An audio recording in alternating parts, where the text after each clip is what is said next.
Loli dikabarkan ditahan di kantor polisi London pasca dirinya diusir oleh orang tua angkatnya, Mami Eda.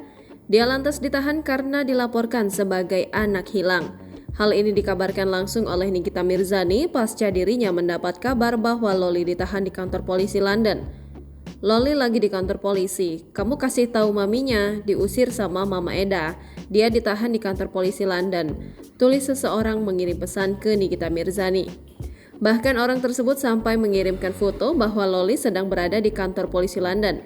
Bukannya peduli dengan anaknya yang saat ini berada di kantor polisi, Nikita Mirzani justru tak peduli dengan anak perempuan satu-satunya itu. Bahkan wanita yang akrab disapa Nyai itu justru meminta pertanggungjawaban dari Mami Eda dan mantan suaminya Antonio Dedola. Suruh keluarga Kera aja sih, Juliana sama si Eda Kera itu yang tanggung jawab, tulis Nikita Mirzani. Sekalian sih Tony babi ngepet sok doakan mau biayain ujung-ujungnya cari duit lewat live TikTok 24 jam, lanjut Nyai. Niki mengaku kesal lantaran orang tua angkat Loli itu berusaha menjatuhkan namanya lewat nama anaknya sendiri.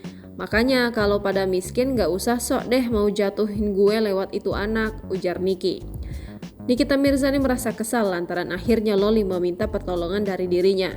Ujung-ujungnya minta tolong ke gue, kata Nikita Mirzani. Namun meski diminta untuk menolong Loli, Nikita Mirzani mengaku tak akan mau membantu Loli. Ia mengaku tak masalah jika dirinya disebut sebagai Loli yang jahat untuk kali ini. Namun Nikita Mirzani mengaku hanya ingin memberikan pelajaran untuk Loli. Ia ingin anaknya paham bahwa tidak perlu sok menjadi anak yang nyatanya belum bisa berbuat apa-apa.